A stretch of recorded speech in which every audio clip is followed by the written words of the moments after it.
اعوذ باللہ من الشیطان الرجیم بسم اللہ الرحمن الرحیم ربی اشرح لی صدری ویسر لی امری واحلل عقدۃ من لسانی یفقہوا قولی ربی یسر ولا تعسر وتمم بالخیر۔ آج کا لیسن ہمارا سورہ آل عمران آیات دیکھیں گے 37 سے 43 تک۔ ٹرانسلیشن پہلے ہم دیکھتے ہیں۔ آیا نمبر 37، بسم اللہ الرحمن الرحیم۔ فتقبلہا، فا ہے شروع میں، یہ آپ کو بریک ڈاؤن کرنا پڑے گا۔ فا کے معنی ہوتے ہیں پس، تقبل، جیسے اردو میں بھی ہم کہتے ہیں نا قبول کرنا، تو وہی چیز ہے بالکل، تقبل قبول کیا، اینڈ پہ ہا ہے تو اس کے معنی ہوں گے اس کو۔ اور یہ جو ہا آتا ہے نا، یہ فیمیل کے لیے آتا ہے۔ تو یہ اگر اب پچھلی آیت کو آپ دیکھیں، اگر آپ کو یاد ہو تو ہم نے آیت میں کیا دیکھا تھا کہ اس میں حضرت مریم کی جو ان کی موم تھیں، وہ بتا رہی تھی، اللہ تعالیٰ سے بات کر رہی تھی کہ اللہ تعالیٰ میں نے تو بیٹی کو جنا ہے اور اس کا نام کیا رکھا ہے؟ مریم۔ تو اس سے پھر یہ جو ضمیر ہے، یہ پروناؤن، یہ اس کی طرف جاتا ہے۔ تو فتقبلہا، پس قبول کیا اس کو، ربہا، اس کے رب نے، بقبول، ساتھ قبول کے، حسن، بہت اچھے طریقے سے، حسن کہتے ہیں بہت اچھا، اور انبتہا، انبتا یہ پرورش کرنے کو کہتے ہیں، نباتات سے ہے، پروان چڑھانا، پرورش کرنا، اینڈ پہ پھر ہا ہے اس کی، یعنی کہ مریم علیہ السلام کی بات ہو رہی ہے۔ نباتن، پروان چڑھانا یا پرورش کرنا، حسنا، اچھی طرح، وکفلہا، اور کفلا سرپرست کو کہتے ہیں، کسی کی سرپرستی کرنا، سرپرست بنایا، ہاں اس کا، زکریا، زکریا کو، زکریا علیہ السلام کو، کلما، جب کبھی، داخلہ، داخل ہوتا، علیہا، پاس، ہا ہے اینڈ پہ اس کے، یعنی کہ مریم علیہ السلام کے پاس جب وہاں پہ ان کے روم میں داخل ہوتے، زکریا، زکریا نام ہے ویسے ہی لکھیں گے، المحراب، محراب یا عبادت کا، وجدہ، پاتے، عندہا، عندہ پاس کو کہتے ہیں، ہاں اس کے۔ یہ سب آپ نے یاد رکھنا ہے، یہ ہاں کس کی طرف جا رہا ہے؟ مریم علیہ السلام کی طرف جا رہا ہے۔ عندہا، پاس ان کے، رزقن، رزق، قالا، تو کہنے لگے، یا مریم، اے مریم، انا، کہاں سے آتا ہے یہ، لکی، تیرے پاس، ہاذا، یہ، قالت، وہ بولیں۔ ایک چیز اور آپ نے یہاں پہ دیکھنی ہے کہ اینڈ پہ جب آپ دیکھیں یہ تا آتی ہے اور تا کے اوپر سکون ہوتا ہے، یہ بھی اس چیز کی نشانی ہوتی ہے کہ یہ فیمنن ہے، مونس کی بات ہو رہی ہے۔ تو اب آپ نے اس پہ غور کرتے جانا ہے۔ ابھی اس آیت کے اندر آپ کو دو چیزیں ملی ہیں جو فیمنن کو شو کرتی ہیں، ایک تو ہا اینڈ پہ، اور دوسری تا جو ہے، تا اور اس کے اوپر سکون، جیسے کہ میں نے آپ کو بتایا قالت، تو یہ تا اور سکون جو اینڈ پہ ہے، یہ ہوتا ہے جس کے معنی فیمیل کے آتے ہیں۔ تو قالا اگر ہوتا تو پھر ہوتا کہ اس نے کہا، وہ آدمی کے لیے آتا ہے، قالت، وہ بولی، ہوا، وہ، من، سے، عندی، پاس، اللہ، اللہ کے، انا، بے شک، اللہ، اللہ، یرزقو، رزق دیتا ہے، من، جس کو، یشاء، وہ چاہتا ہے، بغیر، بغیر، حساب، حساب کے۔ آیا 38، ہنالکا، اسی وقت، دعا، دعا کی، زکریا، زکریا نے، ربہو، اپنے رب سے. قالا، اور کیا دعا کی انہوں نے کہا ربی، اے میرے پروردگار، حب، عطا کر، ہبا سے. گفٹ ہوتا ہے نا، گفٹ دینا کسی کو، اس کو ہبا کہتے ہیں، نام بھی رکھتے ہیں. تو حب، عطا کر، لی، میرے لیے، من، سے، لدن کا، لدن، پاس، کا زبر اینڈ پہ ہے تو اپنے، تو کیا ہو گیا؟ لدن کا، اپنے پاس سے، ذریتن، ذریتن اولاد کو کہتے ہیں، طیبتن، صالح، نیک. طیب جو ہوتا ہے پاک، صالح، یہ سارے معنی اس میں آ جاتے ہیں. انکا، بے شک، اینڈ پہ کاف زبر ہے، تو، سمیع، سننے والا ہے، الدعا، دعا کو. آیت 39. فنادت ہو، فا ہے شروع میں تو معنی ہوں گے پس، نادت، آواز دی، ہو، اس کو، الملائکۃ، فرشتے نے، اور، ہوا، وہ، قائم، قائم. بہت دفعہ ہم تو اب دیکھ چکے ہیں، یہ تو آپ کو یاد ہو جانا چاہیے. کھڑے ہونے کو کہتے ہیں قائم، کھڑے، یصلی، نماز پڑھ رہے تھے، فی، میں، المحرابی، محراب یعنی کہ عبادت گاہ میں، عبادت والی جگہ پہ. انا، یہ کہ، اللہ، اللہ، یبشرو کا، یبشرو، بشارت دیتا ہے، خوشخبری دیتا ہے. نام بھی رکھتے ہیں نا بشرا، اور کچھ لوگ اس کو کہتے ہیں کہ بشرا نام رکھیں، خوشخبری کے لیے ہوتا ہے.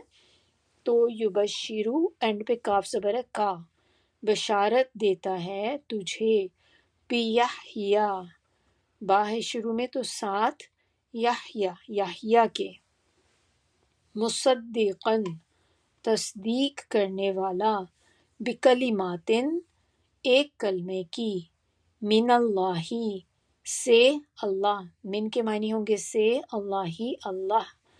و، اور، سیدن، سردار، و، اور، حسورن، حسورن کہتے ہیں پاک باز کو، روکنے والا، اپنے اوپر کنٹرول کرنے والا. خاص طور پہ جیسے اپنے ڈیزائرز کو کنٹرول کرنے والا جو ہوتا ہے نا، اس کو کہتے ہیں. جیسا بہت اپنے آپ کو روکیں ایسی چیزوں سے، برائی سے باز آنا، بری چیزوں سے روکنا، عورتوں کی رغبت نہ رکھنے والا، ایسا بھی مرد کہ جس کو عورتوں سے کوئی انٹرسٹ نہ ہو.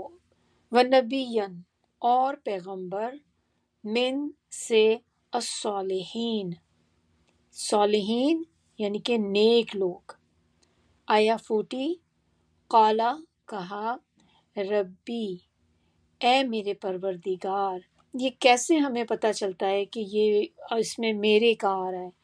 رب جو ہوتا ہے وہ تو رب ہے نا، تو پھر ہمیں کیسے پتہ ہے؟ ترجمے میں ہم کرتے ہیں کہ اے میرے پروردگار، کیونکہ جب دیکھیں نیچے با کے نیچے زیر آ رہی ہے نا، تو یہ اس کو شو کرتا ہے کہ یہ میرے لیے آتا ہے، کہ میں اپنی بات کر رہی ہوں. تو اے میرے پروردگار، ربی، میرے رب، انا، کیوں کر، یکونو، ہوگا، لی، لیے میرے، غلام، غلام لڑکے کو کہتے ہیں. ایک تو غلام وہ بھی ہوتا ہے نا جس کو ہم کہتے ہیں کہ غلام ہے، لونڈی، آقا، غلام، یہ جر والی جو ٹرمینالوجی ہے، لیکن غلام عربک میں لڑکے کو بھی کہتے ہیں. وا، اور، قد، تحقیق، بلغنی، بلغا، پہنچ جانے کو کہتے ہیں. تو آگے دیکھیں یا بھی ہے ان پہ، تو بلغنی، پہنچ چکا مجھے، الکبرو، بڑھاپا، وامرأتی، اور یہ جو امراتی جو ہوتا ہے یہ بیوی کے لیے آتا ہے، تو بیوی میری، آقرن، بانجھ ہے. قولا، کہا، کذالک، اسی طرح، اللہ، اللہ، یفعلو، کرتا ہے. درمیان میں فا، عین، لام ہے، شروع میں یا کو علیحدہ کر دیں تو کیا بنتا ہے؟ فعل. اور فعل کیا ہوتا ہے؟ ورب، کسی چیز کو کرنا. ما جو، یشاء وہ چاہتا ہے. آیا 41. قالا کہا، ربی اے میرے پروردگار، اجعل بنا دے یا مقرر کر دے، لیے میرے، آیتن کوئی نشانی. قالا کہا، آیتو کا، آیت نشانی کو کہتے ہیں، کاف زبر اینڈ پہ ہے تو تیری. اللہ یہ دو سے مل کے بنا ہے، ان اینڈ لا. تو معنی کیا ہوں گے کہ نہیں، تکلیما تو بات کر سکے گا، الناسا لوگوں سے، ثلاثتا 3 ایامن دن تک، الا مگر، رمزا اشارے سے، وذکر اور یاد کر، ربکا اپنے پروردگار کو، کثیرن کثرت سے بہت زیادہ، وسبح اور تسبیح کر، بالعشی عشی رات کا وقت، شام کا وقت جو ہوتا ہے نا، زوال سے لے کر رات تک کا، جیسے مغرب سے عشاء تک کا ٹائم جو ہوتا ہے اور آگے تک کا بھی، لیکن یہ وہ والے ٹائم کی بات ہو رہی ہے، تو کیا کہیں گے ہم اس کو؟ شام کا وقت. والابکاری اور صبح کا وقت. آیا 42. اور اذ جب، قالتی کہا، الملائکۃ فرشتوں نے، یا مریم اے مریم، ان بے شک، اللہ نے، استفا کی، استفا چن لینے کو کہتے ہیں، چن لیا، کاف زیر ہے یہاں پہ، تجھے، کیونکہ یہ مونس کی بات ہو رہی ہے تو اسی لیے زیر آئے گا نیچے، یعنی کہ کسرہ. زبر ہوتا تو پھر یہ میل کے لیے ہوتا ہے، تو کاف اس کے نیچے زیر، تو یہ بھی مونس کے لیے کہ استفا کی، چن لیا تجھے، اور طہرا کی، طہرا پاک بنایا، کس کو؟ کاف زیر ہے تجھے، فیمیل کو، مریم علیہ السلام کی بات ہو رہی ہے. اور استفا کی، منتخب کیا یا چن لیا تجھے، علی اوپر، نسائی عورتوں، العالمین تمام جہانوں کی. آیا 43. یا مریم اے مریم، اقنتی فرما برداری کر. یہ ایسی اطاعت ہوتی ہے، ایسی فرما برداری ہوتی ہے جس کے اندر عاجزی بھی ہوتی ہے، ہمبلنس، کہ آپ اللہ کے آگے جھک جائیں، اللہ کا کہنا مانیں، اللہ کی باتوں کو مانیں، لیکن آپ ساتھ ساتھ آپ ہمبل بھی ہوں. لی ربی کی، لام ہے شروع میں تو لیے، ربی پروردگار، اینڈ پہ کاف اور زیر ہے اپنے. وسجدی اور سجدہ کر، ورکعی اور رکوع کر، مع ساتھ، الراکعین رکوع کرنے والوں کے. بسم اللہ الرحمن الرحیم. تفسیر کی طرف آتے ہیں، دیکھتے ہیں آج کی تفسیر میں ہمارے لیے کیا ہے. اس سے پہلے کہ ہم ان آیات کو شروع کریں، تھوڑا سا بیک گراؤنڈ دیکھ لیتے ہیں تاکہ آپ کو یہ باتیں اچھے طریقے سے سمجھ آ جائیں، تھوڑی سی ٹائم لائن آپ کو پتہ چل جائے. تو یہ والی جو آیات ہیں نا، جیسے کہ آیات 33 سے لے کر 44 تک کی جو آیات ہیں، یہ آیات کا ٹائم پیریڈ وہ ہے کہ جب 9 ہجری کا ٹائم تھا. یہ تب آیات جو تھیں نازل ہوئی تھیں. تو 9 ہجری جو تھی وہ اس سال کو کہتے ہیں عام الوفود. عام کہتے ہیں سال کو، وفود یعنی کہ وفد جو آیا کرتے تھے، ڈیلیگیشنز جو ان کو کہتے ہیں. تو یہ اس کو کیوں ڈیلیگیشن کا سال کہا جاتا ہے؟ کیونکہ اس سال میں بہت سارے لوگ نبی صلی اللہ علیہ وآلہ وسلم کے پاس آئے تھے، ڈفرینٹ جگہوں سے، آل اراؤنڈ آپ کہہ لیں کہ مکہ، سعودی عربیہ اور ارد گرد کے جتنے بھی علاقے تھے، جن جن کو پتہ چلتا تھا وہ نبی صلی اللہ علیہ وسلم کے پاس آتے تھے اسلام کے جاننے کے بارے میں۔ اور یہ اس کے بعد کی بات ہے کہ جب آپ صلی اللہ علیہ وآلہ وسلم نے مکہ کو فتح کر لیا تھا، تو فتح مکہ کے بعد کا یہ ذکر ہے، کیونکہ اس کے بعد پھر کیا ہوا کہ جو اہل عرب لوگ تھے جتنے بھی، ان سب کو یہ اندازہ ہو گیا کہ اب ان کے ملک کا مستقبل جو ہے وہ نبی صلی اللہ علیہ وسلم کے ہی ہاتھ میں ہے، کیونکہ ایسے جیسے انہوں نے ایک جگہ کو فتح کر لیا تو اب ظاہر ہے کہ وہی انچارج ہیں اس جگہ کے۔ یہ سچویشن جب ہوئی تو اس کے بعد پھر بہت سی جگہوں سے لوگ جو تھے نبی صلی اللہ علیہ وسلم کے پاس اسلام کو سیکھنے کے لیے آنا شروع ہو گئے، اور اسی دوران میں ایک ڈیلیگیشن آپ صلی اللہ علیہ وسلم کے پاس آئی نجران سے۔ تو نجران کون سا علاقہ ہے؟ یہ حجاز اور یمن، ان کے مڈل کا کوئی ایریا ہے یہ۔ اور نجران کے بارے میں یہ ہے کہ وہاں کی جو میجورٹی تھی، یا آپ کہہ لیں کہ سب کے سب جو تھی پاپولیشن ان کی، وہ کرسچنز کی تھی۔ اور اس علاقے میں جہاں سے یہ آئے تھے نجران سے، تقریباً 73 کے قریب وہاں پر آپ کہہ لیں کہ سٹیز تھے، چھوٹے بستیاں تھیں ان کی، اور 3 سردار تھے ان کے جو ان سارے لوگوں کو رول کیا کرتے تھے۔ تو نجران سے یہ تینوں سردار، ایک طرح سے اگر آپ دیکھ لیں کہ 73 بستیاں تھیں جن کو یہ 3 سردار رول کر رہے تھے، تو یعنی کہ یہ 3 سردار ان کو ریپریزنٹ کرتے ہوئے نبی صلی اللہ علیہ وسلم کے پاس آئے، اور اپنے ساتھ 60 کے قریب جو لوگ تھے ان کو بھی یہ لے کر آئے اور مدینہ پہنچے۔ جب یہ وہاں پر پہنچے تو اس وقت نبی صلی اللہ علیہ وسلم نے پھر یہ آیات ان کو پڑھ کے سنائی۔ اب آپ یہ دیکھیں کہ میں نے آپ کو بتایا کہ وہ سب کرسچن تھے، اور جو کرسچن لوگ ہوتے ہیں ان کا عقیدہ کیا ہوتا ہے، وہ کس چیز پہ بلیو کرتے ہیں؟ وہ ٹرینٹی پہ بلیو کرتے ہیں نا۔ اس میں حضرت مریم بھی آ جاتی ہیں، پھر اس میں عیسیٰ علیہ السلام آتے ہیں، پھر کچھ اس میں جیسے جبرائیل علیہ السلام کو بھی انہوں نے اندر ڈالا ہوا ہوتا ہے۔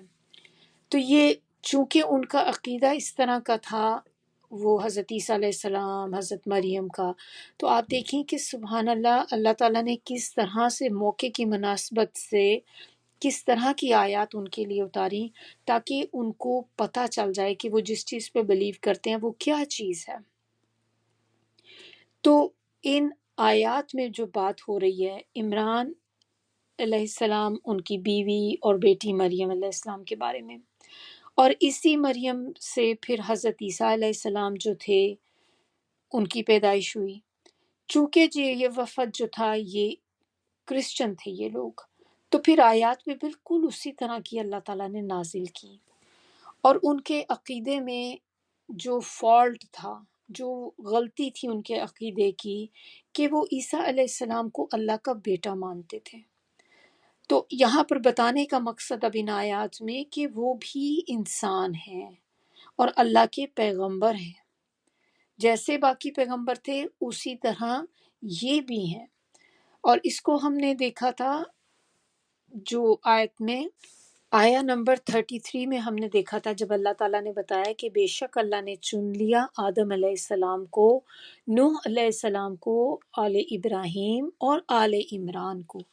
تو اس کو بھی بتانے کا مقصد یہاں پر کیا تھا کہ جس طرح اللہ تعالیٰ نے اپنے وہ باقی پیغمبر تھے ان کو چنا، تو اسی طرح ان کو بھی چنا گیا تھا۔ پیغمبروں کے لیے تو اللہ تعالیٰ چنتے ہیں نا، پیغمبر آپ خود سے تو نہیں بن جاتے، وہ تو اللہ کی چوائس ہوتی ہے، اللہ تعالیٰ جس کو چاہتے ہیں اپنے اس مقصد کے لیے اللہ تعالیٰ چن لیتے ہیں۔ تو آیا نمبر 37 کو اب ہم دیکھتے ہیں، اس میں ہمیں بتایا جا رہا ہے کہ چنانچہ اس کے رب نے اس کی منت کو بخوشی قبول فرمایا اور بہت ہی اچھے طریقے سے اس کی نشوونما کی، اور زکریا علیہ السلام کو اس کا سرپرست بنایا۔ جب بھی زکریا علیہ السلام اس کے کمرے میں داخل ہوتے تو اس کے ہاں کوئی کھانے پینے کی چیز پاتے اور پوچھتے، مریم یہ تمہیں کہاں سے ملی؟ تو وہ کہہ دیتی ہیں کہ اللہ کے ہاں سے بلا شبہ اللہ جسے چاہے بے حساب رزق دیتا ہے۔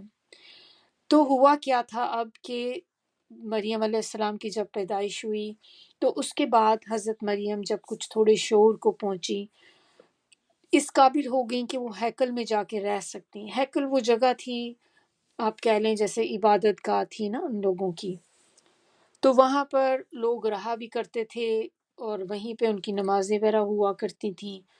تو چونکہ ان کی ماں نے منت مانی ہوئی تھی اللہ سے کہ میں اپنی بیٹی کو وقف کر دوں گی اللہ کی راہ میں، تو اب کیا تھا کہ ان کو لے جانا تھا ان کو ہیکل میں، تو جب وہ اس قابل ہو گئیں تو یہ وہاں پر لے کر گئیں ان کو۔ اب سوال آگے یہ ہوا کہ اب چونکہ وہ لڑکی ہیں، اب کسی کو تو ان کی ٹیک کیئر کرنی ہے، آپ ایسے لڑکی کو وہاں تو نہیں اکیلی کو چھوڑ سکتے، تو کسی کو تو ان کی ذمہ داری اٹھانی ہے۔ اب یہ سوال پیدا ہوتا تھا کہ کون کرے گا پرورش ان کی؟ اب اس میں بہت سے لوگوں کی خواہش تھی کہ ہم اس کی پرورش کریں۔ اس کی کیا ریزن ہے کہ ان کے باپ جو تھے، جو عمران تھے، وہ مسجد کے امام تھے اور ان کو بہت لوگ جانتے تھے، وہ بہت ہی نیک آدمی تھے۔ تو جب آپ کو پتہ ہوتا ہے کہ کوئی بندہ بہت اچھا ہے کہ سب لوگ ان کو پسند کرتے ہیں، تو کیسے ہو سکتا ہے کہ پھر جب ان کی اولاد کی بات آئی کہ ان کی اولاد کو یہاں پر رکھنا ہے، تو ظاہر ہے ہر بندے کے دل میں یہ خواہش تھی کہ وہ اس بچی کی ٹیک کیئر کریں۔ اب جب اتنے سارے لوگ وہاں پہ انٹرسٹڈ ہو گئے تو اب کیا کریں؟ اور حضرت زکریا جو تھے یہ حضرت مریم کے خالو تھے، تو انہوں نے یہ کہا کہ چونکہ میں ان کا خالو ہوں تو میرا زیادہ حق بنتا ہے کہ اس بچی کی پرورش میں کروں، لیکن لوگ نہیں مانے۔ انہوں نے کہا کہ نہیں، ایسے نہیں ہوگا، پھر ہم ایسے کر لیتے ہیں کہ ہم نا قرعہ ڈال لیتے ہیں۔ اور قرعہ کیا ہوتا ہے کہ جیسے انہوں نے اس زمانے میں وہ لوگ کیا کیا کرتے تھے کہ کلموں کا ہوتا تھا، کلمے ڈال دیتے تھے پانی میں، اور طریقہ ان کا کیا ہوتا تھا، ہر بندہ اپنی اپنی ایک قلم لیتا تھا، جتنے لوگ انٹرسٹڈ تھے تو ان سب کو ایک ایک قلم دی گئی، پھر انہوں نے اپنی اپنی جو قلم تھی اس کو پانی میں ڈال دیا، ریور میں، اور پھر ہونا یہ تھا کہ جس کا قلم پانی کے اپوزٹ ڈائریکشن میں جائے گا تو وہ بندہ ان کی کفالت کرے گا، ان کی ٹیک کیئر کرے گا۔ تو سب لوگوں نے جب اپنی قلمیں پانی میں ڈالی تو حضرت زکریا کا جو قلم تھی وہ اپوزٹ ڈائریکشن میں جانی شروع ہو گئی، تو جس کی وجہ سے پھر حضرت زکریا جو تھے ان کے پاس یہ ذمہ داری آ گئی حضرت مریم کی ٹیک کیئر کرنے کی۔ تو اللہ تعالیٰ نے حضرت زکریا جو تھے ان کو چن لیا تھا اس کام کے لیے، کیونکہ حضرت زکریا جو تھے وہ اللہ کے محبوب بندوں میں سے تھے۔ ان کی کوئی اولاد نہیں تھی، لیکن پھر بھی وہ مایوس نہیں تھے۔ ایسا نہیں تھا کہ جیسے ہم لوگ ہوتے ہیں بعض اوقات کوئی چیز ہمیں نہیں ملتی تو آپ دیکھیں کہ ایک دم سے بندہ ڈس اپوائنٹ ہو جاتا ہے، بہت سی مایوسی دل میں آ جاتی ہے کہ اب تو بس کبھی یہ ہو ہی نہیں سکتا، اب تو نہیں ہوگا، اب تو یہ بالکل بھی نہیں ہوگا۔ اس کے باوجود بھی یہ مایوس نہیں تھے۔ بڑھاپے میں بھی اللہ تعالیٰ سے دعائیں کرتے ہیں، جو ہم آگے اگلی آیت میں دیکھیں گے۔ اب اس آیت کے اندر نبات کا بھی ذکر کیا گیا، پرورش کو کسی کو ریز کرنا، کسی کی ٹیک کیئر کرنا، اس کو نبات سے کیوں کہا گیا ہے؟ اس لیے کیونکہ نبات جو ہوتی ہے، نبات کیا ہوتی ہیں؟ ہارویسٹ، جیسے کراپس ہوتی ہیں، ہم چیزیں اگاتے ہیں، پلانٹس لگاتے ہیں، یہ ساری چیزیں نبات کے اندر آ جاتی ہیں۔ اس کو بھی کیا، آپ ایسے تو نہیں ہوتا کہ آپ نے بیج ڈالا اور آپ نے اس کو چھوڑ دیا، پہلے آپ سیڈ ڈالتے ہیں، سب سے پہلے آپ اس جگہ کو نرم کرتے ہیں، سیڈ ڈالتے ہیں، پھر آپ اس کو پانی دیتے ہیں، پھر آپ اس کو وہ گرو ہونا شروع ہوتا ہے، پھر آپ اس کی دیکھتے ہیں کہ اس کو کیڑے مکوڑوں سے بچاتے ہیں، پھر اس کے ارد گرد جو ویڈز ہوتی ہیں آپ ویڈ سے نکالتے ہیں، تو آپ کو اس کی ٹیک کیئر کرتے رہنا پڑتی ہے، پانی آپ کو ریگولر دینا پڑتا ہے ورنہ وہ سوکھ جاتی ہے۔ تو اسی طرح اولاد کی بھی ہمیں ٹیک کیئر کرنی پڑتی ہے۔ اولاد کو ایسا تو نہیں ہوتا کہ آپ نے بچہ پیدا کیا اور آپ نے اس کو چھوڑ دیا، چلو جاؤ خود کرو، اب جو بھی تم نے کرنا ہے کرو، بس میرا کام اتنا ہی تھا۔ آپ اس کو ٹیک کیئر کرتے ہیں بچے کی؟ آخری دم تک دیکھیں ماں باپ کچھ نہ کچھ کر ہی رہے ہوتے ہیں اپنی اولاد کے لیے. تو اس لیے اللہ تعالیٰ نے یہاں پر اس کو اس سے کہا، کیونکہ نبات جو تھی وہ اور اس میں کافی سملیرٹیز ہیں، تو پیدا کر کے تو نہیں چھوڑا جاتا نا، تو بچے کو بھی ٹیک کیئر کرنی پڑتی جیسے انسان اپنی کھیتی کی ٹیک کیئر کرتا ہے. اچھا، اس کے بعد میں محراب کو تھوڑا سا ہم دیکھ لیتے ہیں. محراب کیا ہوتا ہے؟ تو محراب ایسی جگہیں ہوتی ہیں کہ جیسے آپ کہہ لیں بالا خانے ہوتے ہیں کسی جگہ پہ، اور یہ جو رومز ہوتے ہیں سیپریٹ روم سائڈ پہ بنے ہوتے ہیں، حجرے کی طرح جیسے ہوتے ہیں. تو یہ وہ جگہیں جہاں پر مسجد کے خادم، ان کے اور جو وہاں پہ ٹیک کیئر کرنے والے لوگ ہوتے ہیں، اور ایسے ہی اللہ کی عبادت کے لیے وقف شدہ جو لوگوں کے لیے نا ایک مسجد کے ساتھ کچھ ایریاز بنائے جاتے تھے، چھوٹے چھوٹے رومز آپ کہہ لیں، جو ان کو دیے جاتے تھے جو لوگ مسجد کی ٹیک کیئر کیا کرتے تھے، اس کو محراب کہتے ہیں. اور یہ چونکہ مسجد کے ساتھ ہی کنیکٹڈ ہوتے تھے، تو انہی کمروں میں سے ایک کمرہ جو تھا وہ حضرت مریم کو دیا گیا تھا، پھر جس میں وہ اپنی عبادت میں مصروف رہتی تھی، اور ہر وقت وہ وہاں پہ عبادت کرتی رہتی تھیں. اس کمرے میں حضرت زکریا کے علاوہ سب کا داخلہ ممنوع تھا، کوئی بھی نہیں جا سکتا تھا. اور کچھ کے بارے میں یہ بھی کہتے ہیں کہ حضرت زکریا ان کے کمرے میں چیزیں رکھنے کے لیے جاتے تھے اور اس کے بعد جاتے وقت باہر سے تالا لگا کے چلے جاتے تھے تاکہ کوئی اور کمرے میں نہ آئے، کیونکہ ظاہر ہے یوزلی تو یہ کام مرد کیا کرتے تھے، جو وقف کیا جاتا تھا مردوں کو، لڑکوں کو کیا جاتا تھا. تو یہ تو فرسٹ ٹائم ایک طرح سے ان کے کلچر میں ہوا تھا کہ کسی لڑکی کو کیا گیا اس طرح سے، اور پھر ظاہر ہے لڑکی کی ذمہ داری بھی پھر زیادہ ہوتی ہے، تو اسی لیے وہ خود آیا کرتے تھے کیونکہ ان کے ذمہ داری تھی یہ حضرت مریم جو تھی.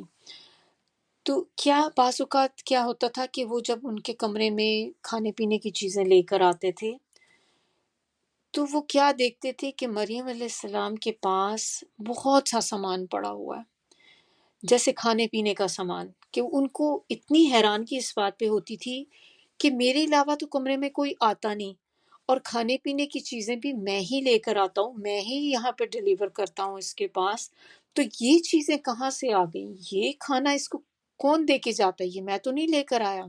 یہ بات ان کو حیران کن تھی ان کے لیے کہ یہ چیزیں کہاں سے آ رہی ہیں اس کے پاس. تو اس پہ پھر انہوں نے ان سے پوچھا حیرانگی میں کہ مریم یہ تمہیں کون دیتا ہے؟ تو مریم نے بلا تکلف کہہ دیا کہ اللہ کے ہاں سے ہی مجھے یہ رزق مل جاتا ہے، اس سے زیادہ میں کچھ نہیں جانتی. اب یہ رزق میں کیا چیز آتی ہے؟ جو رزق کی یہاں پہ بات ہو رہی ہے، انہوں نے کہا کہ یہ رزق مجھے اللہ کی طرف سے آتا ہے. اس میں کہتے ہیں کہ اس میں بے موسمی پھل تھے، جو ایسے فروٹس جو آپ کو سیزن میں نہیں تھے ان دنوں میں نا، تو پھر آپ کو اس پہ تو حیرانگی ہوتی ہے کہ یہ وہ فروٹ وہاں پہ پڑا ہے جو آج کل ہے ہی نہیں، اویلیبل ہی نہیں ہے باہر کہیں پہ. اور دوسری چیز ان کے پاس کیا نظر آتی تھی؟ صحیفے. صحیفے کہتے ہیں سکرول کو، پیجز کو، یعنی کہ ان کے پاس اس طرح سے کوئی فارمڈ بک تو نہیں تھی اس ٹائم پہ، تب کہاں ایسی کتابیں ہوا کرتی تھی. آج جیسے ہمارے ہاتھ میں قرآن ہے تو آپ دیکھیں کہ قرآن پوری بک کی فارم میں ہے، اور ہمارے پاس بہت ساری بکس ہیں، لیکن یہ اتنے سالوں پہلے کی بات، تب اس طرح سے طریقہ نہیں تھا کہ آپ کو پوری کتابیں بائنڈ کی بھی ملیں. تو ان کے پاس صحیفے تھے، پیجز تھے ان کے پاس، جس میں جو دین کی باتیں تھیں، علم کی باتیں تھیں جو وہ پڑھا کرتی تھیں، اور یہ اللہ کی طرف سے ان کے پاس آتی تھیں. اور رزق میں کیا کچھ آ جاتا ہے یہ ہم نے پہلے بھی دیکھا تھا، لیکن اس کو دوبارہ دیکھ لیتے ہیں کیونکہ اٹ از امپورٹنٹ. ہم سب کو پتہ ہونا چاہیے کہ جب ہم اللہ تعالیٰ سے رزق کی دعا کرتے ہیں تو اس کے اندر ہم اللہ تعالیٰ سے کیا کیا کچھ مانگ رہے ہوتے ہیں. آپ کی ساری نعمتیں جو اللہ تعالیٰ نے جتنی بلیسنگز آپ کو دی ہیں، یہ آپ کا رزق ہے. پھر اسی طرح ایک تو رزق وہ ہوتا ہے جو مین ٹرمینالوجی، مین میننگ اس کے کیا ہے رزق کے، ہم اس کو مال سے دیتے ہیں کہ مال، جس کے پاس ہم جب اللہ سے رزق مانگ رہے تھے اللہ تعالیٰ ہمیں رزق دے دے، یعنی کہ ہمیں بہت زیادہ پیسہ دے دے، بہت زیادہ مال دے دے. تو اب میں نے آپ کو بتایا مال تو ہے ہی، اس کے علاوہ آپ کی ساری بلیسنگز، پھر آپ کی جو ہیلتھ، اللہ تعالیٰ نے آپ کو ایک ہیلدی جسم دیا ہے، یہ اللہ تعالیٰ کی یہ بھی رزق میں آ جاتی۔ پھر اللہ تعالیٰ نے آپ کو اولاد دی، آپ کے بچے، اگر آپ بیوی ہیں تو آپ کو اللہ تعالیٰ نے شوہر عطا کیا، اگر آپ شوہر ہیں تو آپ کو بیوی عطا کی، پھر اللہ تعالیٰ نے آپ کو گھر دیا، آپ کو سواری دی، موڈ آف ٹرانسپورٹیشن، آپ کے پاس کار ہے، یہ سارا کچھ کیا ہے؟ یہ آپ کے رزق میں ہے۔ پھر آپ دیکھیں کہ آپ کے اچھے دوست، جو ہماری ایسی فرینڈز جو آپ کو اللہ کی یاد دلائیں، اللہ کی طرف لے کر چلیں آپ کو، وہ بھی آپ کے لیے رزق ہے۔ پھر اسی طرح اچھے نیبرز، آپ کے اچھے نیبرز، اگر برے نیبرز ہوں تو کیا ہوگا؟ آپ دیکھیں زندگی اجیرن ہو جاتی بندے کی۔ تو اچھے ہمسائے، پھر آپ کو نیکیوں کی توفیق مل جانا، کہ اگر اللہ تعالیٰ نے آپ سے کوئی نیکی کروا لی تو آپ سمجھ جائیں کہ اللہ نے آپ کو یہ توفیق دی ہے نیکی کرنے کی، اور یہ بھی آپ کے رزق میں ہے۔ تو جب ہم اللہ سے رزق مانگتے ہیں تو ہم انڈائریکٹلی یہ سب کچھ اللہ تعالیٰ سے مانگ رہے ہوتے ہیں۔ اب یہ ایک اور چھوٹا سا ایک بڑا امپورٹنٹ پوائنٹ ہے کہ آپ دیکھیں کہ حضرت زکریا ان کے کمرے میں آتے تھے اور کمرے میں بہت ساری نعمتیں دیکھتے تھے، ان کی بہت سا رزق دیکھتے تھے، فروٹس دیکھتے تھے اس طرح کے، اور صحیفے دیکھتے تھے علم کے، تو حیران ضرور ہوتے تھے، لیکن ہمیں ایسا پتہ نہیں چل رہا کہ وہ جیلس بھی ہوں۔ اب یہاں پر تھوڑی دیر کے لیے رک کر ہم لوگ نا اپنا جائزہ لیں کہ جب ہمارے جاننے والوں میں سے کسی کے پاس، یا ہم ان کے گھر جاتے ہیں اور ہمیں ایک دم سے کچھ چیزیں ایسی وہاں پہ نظر آتی ہیں، کچھ نیو سامان نظر آیا ہے، نیو فرنیچر ہے، نیو گاڑی ہے، تو ہمارا ایٹیٹیوڈ کیا ہوتا ہے؟ کیا ہم بھی ایسے کرتے ہیں کہ ہمیشہ جب ہمیں کسی کی نعمت کا پتہ چلتا ہے، کسی کے اوپر کوئی اچھی چیز ہوتی ہے اللہ کی، تو جب ہم اس کو دیکھتے ہیں، اس کو سنتے ہیں، تو کیا ہم بھی اسی طرح سوچتے ہیں، یا ہمارے دل میں کہیں جیلسی تو نہیں آ جاتی ان کے متعلق؟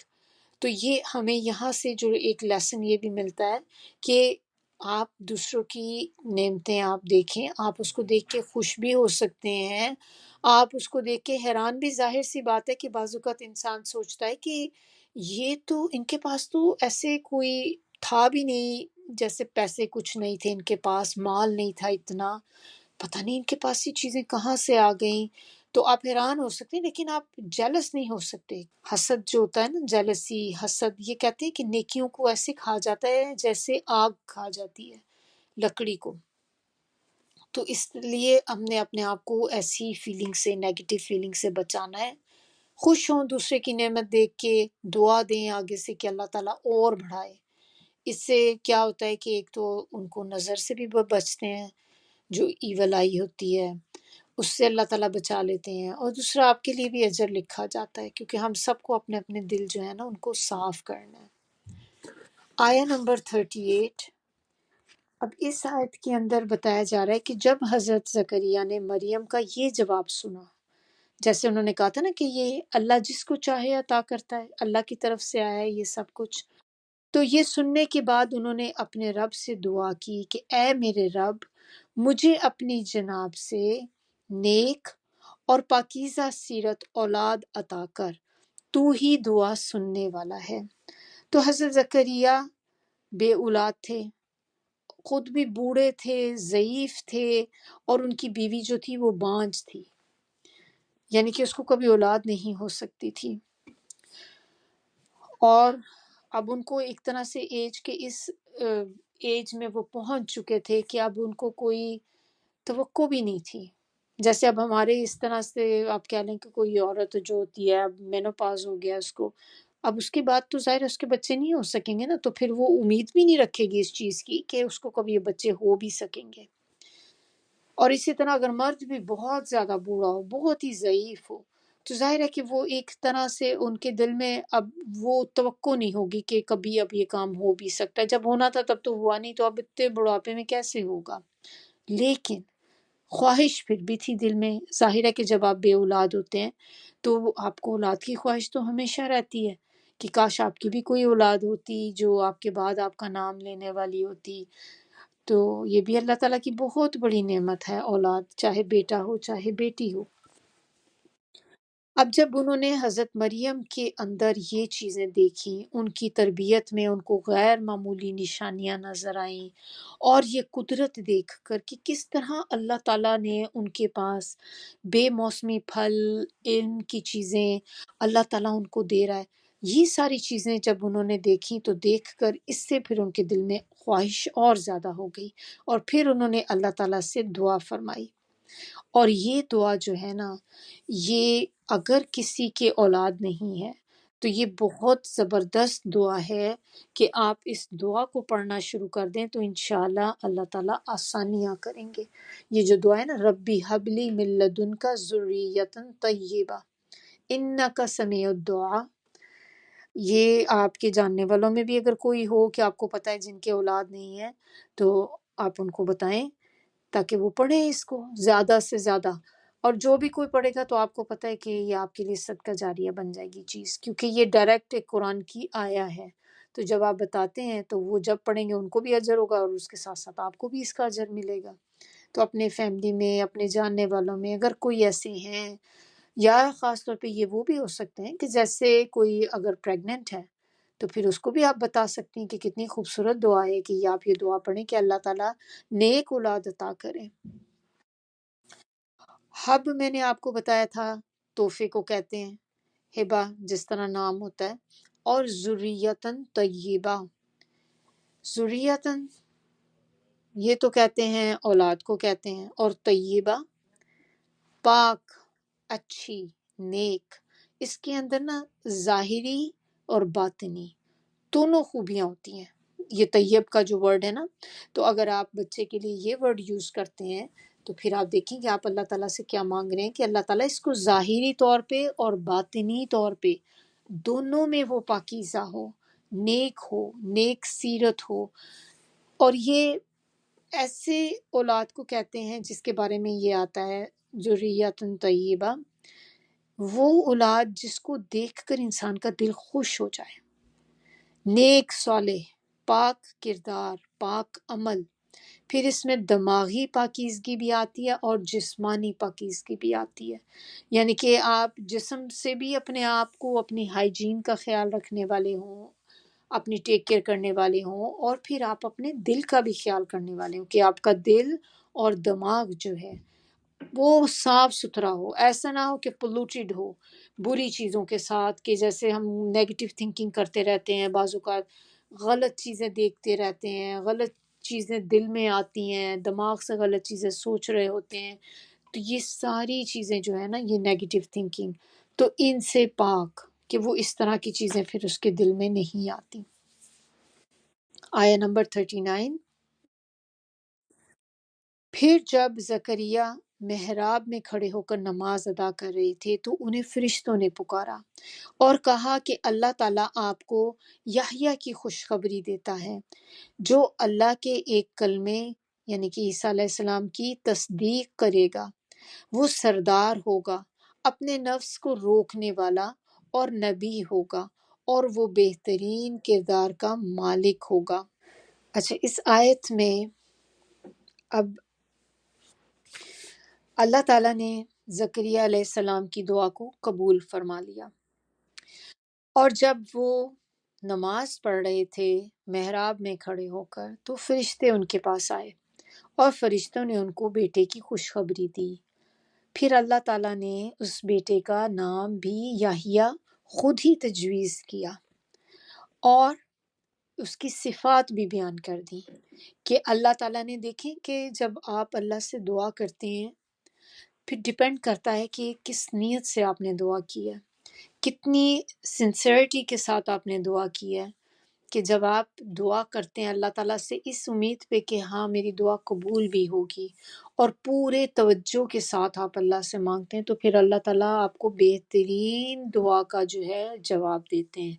ان کے لیے جیسے دیکھیں کہ اللہ تعالیٰ نے ان کو خوشخبری دی بیٹے کی، پھر اس کے ساتھ اللہ تعالیٰ نے اس کا نام بھی بتا دیا، پھر اس کی صفات بھی بتا دی۔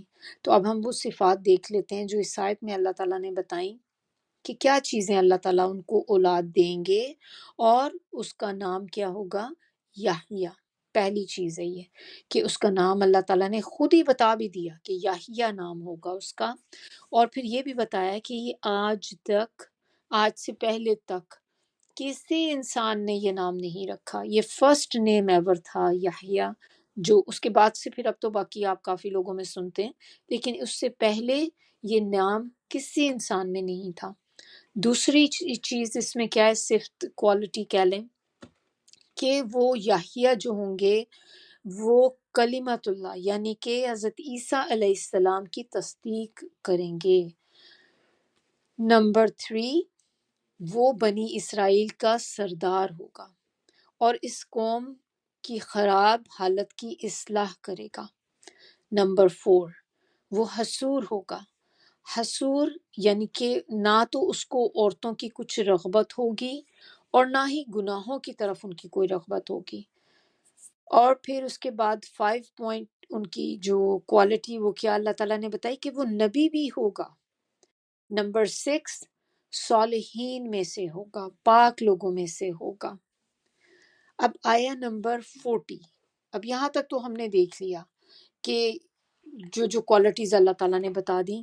پھر اس کے بعد اب ظاہر سی بات ہے کہ انہوں نے دعا تو مانگی تھی اور دعا قبول بھی ہو گئی۔ تو پہلی چیز انسان کے دماغ میں کیا آتی ہے؟ اپنے آپ پہ جب اپنی حالت کا احساس ہوا، بیوی کا احساس ہوا، تو پہلی چیز دماغ میں آئی کہ یہ کیسے ہوگا؟ ہوگا تو صحیح اگر اللہ تعالیٰ نے کہا ہے، لیکن یہ کیسے ہوگا؟ تو پھر انہوں نے اس آیت میں کیا بولا؟ زکریا علیہ السلام کہنے لگے کہ میرے رب، میرے ہاں لڑکا کیسے ہوگا جبکہ میں تو خود بوڑھا ہو چکا ہوں اور میری بیوی بانجھ ہے۔ تو پھر اللہ تعالیٰ نے جواب دیا کہ ہاں ایسا ہی ہوگا، اللہ جیسے چاہتا ہے وہ کرتا ہے۔ اس میں یہ بھی آ جاتی ہے کہ جب اللہ تعالیٰ نے ان کو، فرشتوں نے آ کر ان کو بشارت دی بیٹے کی، تو ایک دم سے آپ ایکسائٹیڈ بھی ہو جاتے ہیں بہت زیادہ۔ تو یہ نہیں تھا کہ ان کو ڈاؤٹ تھا اس چیز میں کہ یہ کام نہیں ہوگا، ان کو اس بات پہ تو پورا یقین تھا کہ یہ ہوگا، اللہ تعالیٰ نے اگر کہہ دیا ہوگا۔ لیکن ایک انسان کی عقل ہوتی ہے نا کہ پھر انسان سوچتا ہے کہ لیکن کیسے ہوگا، میں تو اتنا بوڑھا ہوں، میری بیوی اتنی بوڑھی، اور وہ تو بانجھ ہے، کبھی بچے اس کو ہوئے ہی نہیں، تو پتہ نہیں کیسے اولاد ہوگی۔ تو اللہ تعالیٰ نے کہا جواب میں اسٹریٹ فارورڈ کہ اللہ جیسے چاہتا ہے وہ کرتا ہے، اور اللہ تعالیٰ تو کچھ بھی کر سکتے ہیں۔ دیکھیں سوکھی زمین ہوتی ہے، ڈیڈ زمین ہوتی ہے بالکل، جہاں پہ پانی نہیں ہوتا، اور وہ زمین سوکھ جاتی، بالکل ختم ہو جاتی، سارے پودے وہاں کے ختم ہو جاتے ہیں۔ جیسے ہی اس کے اوپر آپ دیکھیں بارش ہوتی ہے تو ایک دم سے اللہ تعالیٰ اس زمین کو دوبارہ سے زندہ کر دیتے ہیں۔ تو اسی طرح اللہ تعالیٰ کہتے ہیں کہ اللہ جیسے چاہتا ہے اللہ تعالیٰ کر دیتا ہے۔ اب نیکسٹ سوال پھر ان کے دماغ میں آیا ایک، تو انہوں نے پھر پوچھا کہ اللہ تعالیٰ یہ اگر ہو تو جائے گا یہ، لیکن آپ میرے لیے کوئی نشانی بھی مقرر کر دیں۔ تو یہ اگلی آیت جو 41 ہے نا، تو اس میں پھر حضرت زکریا اس چیز کا ذکر کر رہے ہیں کہ اے میرے رب، میرے لیے کوئی نشانی مقرر فرما دے۔ تو اللہ تعالیٰ نے جواب دیا کہ ٹھیک ہے، آپ کی نشانی یہ ہے کہ آپ 3 دن تک لوگوں سے اشارے کے سوا کوئی بات نہ کر سکیں گے۔ ان 3 دنوں میں اپنے رب کو بہت یاد کریں اور صبح شام تسبیح بیان کریں۔ تو حضرت زکریا کا نشانی معلوم کرنے سے مقصد یہ تھا کہ کیونکہ دیکھیں اس دنوں میں ایسا تو نہیں ہوتا تھا کہ آپ پریگننسی ٹیسٹ ہوتے ہیں آپ کرا لیں جا کے، آپ کو پتہ چل جائے گی پیریڈ مس ہو گئے، چلو بھی پریگننسی ٹیسٹ کر لو، فوری پتہ چل گیا۔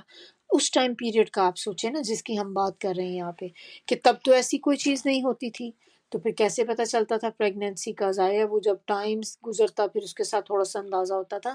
تو ان کے اندر ایکسائٹمنٹ اتنی زیادہ تھی کہ وہ چاہتے تھے کہ مجھے فوری یہ خوشخبری کا پتہ چل جائے، کہ جیسے ہی ان کی بیوی کنسیو کرے تو کسی طرح ان کو پتہ چل جائے۔ تو اس پہ بھی وہ کہتے ہیں کہ اللہ تعالیٰ میرے لیے کوئی نشانی مقرر کر دے۔ تو پھر اللہ تعالیٰ نے کہا کہ جیسے ہی تمہاری بیوی کو حمل ٹھہرے گا، کنسیو کر لے گی، تو 3 دن تک تم لوگوں سے بات نہیں کر سکو گے سوائے اشاروں کے، صرف آپ اشاروں سے بات کر سکیں گے ورنہ آپ بات نہیں کر سکیں گے۔ تو پھر اس دوران میں آپ نے کیا کرنا ہے کہ آپ نے اللہ کا بہت زیادہ ذکر کرنا ہے ان 3 دنوں میں، اور پھر آپ صبح شام تسبیح بیان کریں گے۔ اور وہ چاہتے تھے کہ اللہ تعالیٰ کی نعمت کا ان کو فوری جلدی پتہ چلے تاکہ وہ اللہ کا شکر ادا کریں۔ تو پھر دیکھیں اللہ تعالیٰ نے کیسا ان کے لیے نشانی بھی ویسی دے دی کہ تم مانگتے تھے تو چلو اب تمہیں یہ دیا تو تاکہ تم 3 دن تک اب بیٹھ کے اللہ تعالیٰ کا شکر ادا ہی کرتے جاؤ اور تسبیح بیان کرتے جاؤ اللہ تعالیٰ کی۔ ذکر جو ہوتا ہے یہ کہتے ہیں اللہ کی یاد کو، ہر وہ چیز جس سے آپ کو اللہ کی یاد آ جائے وہ ذکر میں آ جاتی ہے۔ تو آپ اس میں دعا بھی ذکر ہے، قرآن کا پڑھنا بھی ذکر ہے، اللہ تعالیٰ کی باتیں کرنا کسی کے ساتھ ذکر ہے، اللہ تعالیٰ کی اویئرنیس ہونا یہ بھی ذکر ہے۔ پھر ایک ذکر جو ہم تسبیح کرتے ہیں جیسے اللہ اکبر اللہ اکبر سبحان اللہ، یہ سارے بھی یہ بھی ذکر ہے۔ کوئی بھی چیز جس سے آپ کو اللہ تعالیٰ کی یاد آتی ہے نا وہ ذکر میں آ جاتی ہے۔ آپ صلی اللہ علیہ وسلم کی ایک بڑی خوبصورت حدیث ہے، انہوں نے فرمایا کہ جب تک بندہ اللہ کا ذکر کرتا ہے تو اللہ اس کے پاس ہوتا ہے۔ سبحان اللہ۔ اب آگے اللہ تعالیٰ نے یہ بھی پھر ان کو جو چیز بتائی تو ہمیں اپنے لیے لیسن کیا پتہ چلتا ہے کہ جب انسان کو کوئی نعمت ملے تو پھر اس کو کیا کرنا چاہیے۔ یہ اس آیت میں ہمیں بتا دیا ہے اللہ تعالیٰ نے کہ نعمت ملے تو پھر آپ نے نعمت کو ملنے کے بعد بھول نہیں جانا کہ نعمت آئی کہاں سے ہے، آپ نے بہت زیادہ ذکر کرنا ہے۔ 2 چیزیں بتائی گئی ہیں جو آپ نے کرنی ہے جب بھی کسی کو نعمت ملے تو ہم سب نے یہ 2 چیزیں کرنی ہیں۔ ایک تو یہ کہ بہت زیادہ ذکر کرنا ہے اللہ کا، اور پھر دوسری چیز صبح شام اپنے رب کی تسبیح بیان کریں کہ جتنی زیادہ ہو سکتی ہے اللہ تعالیٰ کی تسبیح کر لیں، دعائیں مانگ لیں۔ تو یہ ہمیں جو یہاں پر 2 چیزیں امپورٹنٹ ہمیں پتہ چلیں تاکہ ہم بھی اپنی زندگی میں جب بھی کبھی کوئی نعمت کوئی اچھی چیز ہماری زندگی میں ہو تو ہمیں بھی یہی 2 چیزیں کرنی چاہیے۔ آیا نمبر 42، اب اس کے اندر بتایا جا رہا ہے کہ اور وہ وقت بھی یاد کرو جب فرشتوں نے مریم سے کہا کہ اے مریم اللہ نے تجھے چن لیا اور پاکیزگی عطا کی اور تجھے پورے جہان کی عورتوں پر ترجیح دی، یعنی کہ منتخب کر لیا، ان کو چن لیا۔ کس چیز سے اللہ تعالیٰ نے ان کو پاک کیا تھا؟ ان کو جسمانی اور اخلاقی گندگیوں سے اللہ تعالیٰ نے پاک کیا تھا۔ آپ صلی اللہ علیہ وسلم نے فرمایا دنیا کی سب سے افضل عورت خدیجہ، اور پھر ان کے بعد فاطمہ، پھر مریم اور آسیہ تھیں۔ یہ 4 عورتیں ایسی ہیں جن کے بارے میں نبی صلی اللہ علیہ وسلم نے کہا کہ دنیا کی افضل ترین عورتیں ہیں۔ اور پھر اگر ہمیں نبی صلی اللہ علیہ وسلم نے خود بتا دیا کہ یہ اتنی اہم ہے تو پھر ہمیں کیا کرنا چاہیے؟ اب ہمارا بنتا ہے نا کہ ہم ان کے بارے میں مزید جانیں کہ آخر یہ کون تھیں۔ بیسک تو ہمیں پتہ ہے لیکن تھوڑا سا پھر ڈیٹیل میں جا کے دیکھیں کہ یہ کون تھیں جس کے بارے میں یہ حدیث نبی صلی اللہ علیہ وسلم نے بیان کی۔ آیا نمبر 43، اب انہوں نے پچھلی آیت میں 42 میں فرشتوں نے آ کر مریم علیہ السلام کو بتایا کہ آپ کو اللہ تعالیٰ نے چن لیا ہے سارے جہان کی عورتوں پر۔ یہ خوشخبری ان کو دے کر، یہ بات ان کو بتا کر، پھر آگے انہوں نے یہ بھی بتا دیا آگے اب اگلی آیت میں 43 میں کہ اللہ نے تو اب آپ کو چن لیا ہے لیکن اب آپ نے کچھ کام بھی کرنے ہیں، اور وہ کام جو تھے وہ کیا تھے کہ وہ اس آیت میں جو بتایا جا رہا ہے کہ مریم اپنے رب کی فرما بردار رہنا اور رکوع کرنے والوں کے ساتھ مل کر رکوع اور سجود کیا کرو۔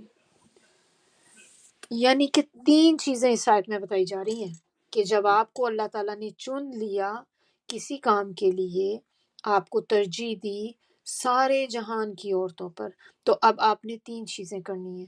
ایک تو یہ کہ آپ نے ہمیشہ اللہ کی فرما بردار رہنا ہے، سرنڈر کرنا ہے آگے اللہ تعالیٰ کے، اور دوسری چیز رکوع کرنے والوں کے ساتھ رکوع کرو، سجود بھی کرو. سجود جو ہے وہ اکیلا ہے. رکوع کے ساتھ رکوع آپ کریں مل کر رکوع کرنے والوں کے ساتھ. تو اس سے نماز جو با جماعت ہم نماز پڑھتے ہیں نا اس کی بھی امپورٹنس پتہ چل رہی کہ یہاں پر اللہ تعالیٰ نے کہہ دیا رکوع کرنے والوں کے ساتھ مل کر رکوع کرو. تو یہ نہیں ہے کہ آپ نے بس اب یہ جماعت ہی کے علاوہ نماز ہو ہی نہیں سکتی، بس جماعت ہی کی نماز ہوگی. لیکن آپ نے دیکھا ہوگا کہ نماز جو آپ با جماعت ادا کرتے ہیں 27 ٹائم مور ریوارڈنگ ہے جو آپ مسجد میں ادا کرتے ہیں. تو ایک نماز آپ نے پڑھی جیسے آپ کو ایک نماز کا اجر ملا، لیکن جب آپ با جماعت پڑھتے ہیں تو اس کی وجہ سے آپ دیکھیں کہ کچھ جگہوں پہ 25 کچھ جگہوں پہ 27 اس کا آتا ہے کچھ احادیث میں. تو اتنا آپ کو ریوارڈ ملتا ہے کہ اتنی نعمتوں اتنی ساری نمازوں کا پھر آپ کو کہ جیسے آپ نے 27 نمازیں آپ نے پڑھ لیں اس وقت. اور اس میں اچھا جو چن لیا تھا نا ان کو، اس کے بارے میں یہ بھی ایک نبی صلی اللہ علیہ وسلم کی حدیث اس میں یہ بھی تھی کہ نبی صلی اللہ علیہ وسلم نے فرمایا مردوں میں تو بہت سے مرد با کمال گزرے مگر عورتوں میں کوئی کامل نہیں ہوئی سوائے مریم علیہ السلام کے، اور مریم یعنی کہ بنت عمران، اور آسیہ جو کہ زوجہ فرعون تھی. یہ بخاری کی حدیث ہے کہ یہ دو عورتیں تھیں جو کامل ہوئی ہیں. اور اس میں انہیں فرشتوں نے جو آ کر بولا تھا کہ آپ رکوع کرنے والوں کے ساتھ رکوع کریں، تو اس میں پھر نماز جو باجماعت ہوا کرتی تھی تو وہ بھی پھر اس میں شامل ہوتی تھی ساتھ میں، کیونکہ اللہ تعالیٰ نے ظاہر ان کو یہ حکم دے دیا تھا کہ آپ پڑھیں سب کے ساتھ نماز. اور پھر کہتے ہیں کہ حضرت مریم جب عبادت کرتی تھی تو یہ اتنا اتنا لمبا قیام کرتی تھیں کہ ان کے پیروں میں سویلنگ ہو جاتی تھی. اور پھر آپ یہ بھی دیکھیں حضرت مریم کتنی ینگ تھی اس وقت. تو جوانی کی عبادت جو ہے وہ تو ویسے ہی بہت امپورٹنٹ ہے. تو اللہ تعالیٰ تھے جنہوں نے حضرت مریم کو چن لیا بلند درجات کے لیے، ساری عورتوں کے اوپر چن لیا. اور پھر ڈیفینیٹلی ان کی ظاہرہ ان کی جو ماں تھی ان کی دعائیں بھی شامل تھیں اندر، کہ وہ جو آپ دعا مانگتے ہیں اپنی اولاد کے لیے، خاص طور پہ وہ بھی دیکھیں جب بھی پیدا بھی نہیں ہوئی تو دعائیں کر رہی ہیں اپنی بچی کے لیے. تو اس سے ہمیں بھی یہ بات پتہ چلتی ہے کہ جب کسی کے بھی آپ دیکھیں آپ کے بھائی بہنوں میں کوئی بھی ہیں جاننے والوں میں ہیں کسی کے پریگننٹ ہیں وہ، تو ان کو ضرور بتائیں اس چیز کا کہ آپ جتنی زیادہ دعائیں مانگیں اپنے بچوں کے لیے اللہ تعالیٰ قبول کرتے ہیں. اور اچھی دعا مانگیں کہ آگے اچھا ہی ہو، نیک ہو، پاکیزہ اولاد اللہ تعالیٰ عطا کرے، کیونکہ یہ بہت بڑی نعمت ہے. ان ماں باپ سے پوچھیں کہ اللہ رحم کرے کہ جن کی اولاد غلط راستے پہ چل نکلتی ہے، کتنا تکلیف دہ ہوتا ہے یہ چیز. تو اللہ تعالیٰ ہم سب کو ہماری اولادوں کو اس چیز سے محفوظ رکھے، بنانے والی نسلوں کو بھی اللہ تعالیٰ محفوظ رکھے ایسی چیزوں سے. چلیے یہاں تک ہی ہمارا آج کا جو لیسن تھا. سبحانک اللہم و بحمدک نشہد ان لا الہ الا انت نستغفرک و نتوب الیک. سبحان ربک رب العزت عما یصفون وسلام علی المرسلین والحمد للہ رب العالمین. ربنا تقبل منا انک انت السمیع العلیم وتب علینا انک انت التواب الرحیم. السلام علیکم ورحمۃ اللہ وبرکاتہ.